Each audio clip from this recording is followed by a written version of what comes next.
ప్రభునామమున అందరికీ శుభములు. వందనములు. చాలాసార్లు మన జీవితంలో మనము విసిగిపోయిన పరిస్థితిలో ఉంటాము. నా వల్ల కావట్లేదు, దేవుడు ఎందుకు నాకు మోయలేని భారాన్ని పెట్టాడు, నేను శ్రమలు సహిస్తూనే ఉన్నాను, భరిస్తూనే ఉన్నాను, ఎంతవరకు ఈ శ్రమలు అని మనము చాలా విధాలుగా బాధపడుతూ ఉంటాం. కొందరు ఈ బిడ్డలు మారట్లేదు, ఈ పిల్లలు ఎలా మారుతారు అని చెప్పి కొందరు హృదయ వేదనతో తల్లులుంటారు. మరి భర్త విషయమే విసిగిపోయిన వారు ఉంటారు, భార్య విషయమే విసిగిపోయిన వారు ఉంటారు, మరి పరిస్థితులు, ఇరుకులు, ఇబ్బందుల్లో విసిగిపోయిన వారు ఉంటారు.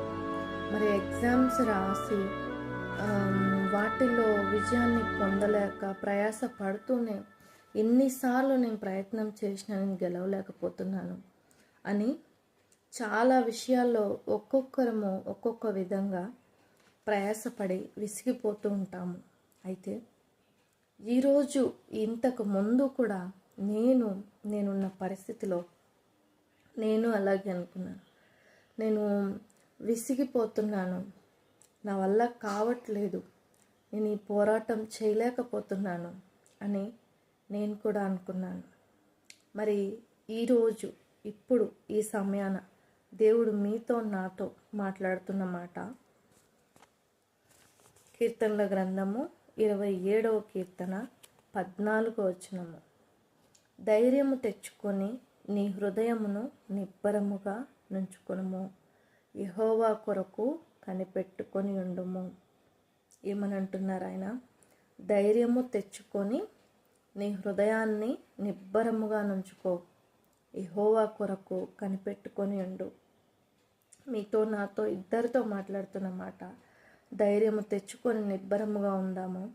దేవుని కొరకు ఆయన కార్యము చేస్తారు, ఆయన జరిగిస్తారు అని ఆయన వాక్యాన్ని పట్టుకొని, ఆయన వాగ్దానాన్ని పట్టుకొని మన జీవితంలో నిబ్బరముగా మన ప్రయాస విషయమై మనం పోరాడుతూనే ఉండాలి.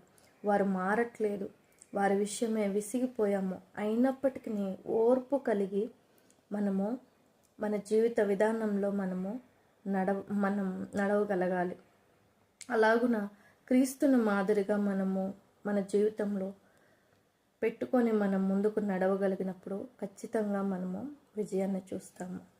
గనక విన్న వాక్య వర్తమానాన్ని ఆయన మనందరి వెనుకల్లో భద్రపరిచి, మనల్ని ధైర్యపరిచి, ఆదరణ కలిగించి, నెమ్మది సమాధానమును దయచేసి, విజయమును చేకూర్చి, సంతోషంతో ఆనందంతో లేడి పిల్లల వలె మనల్ని గంతులు వేయినట్లు ఆయన చేయునుగాక. Amen. Praise the Lord. May God bless you all.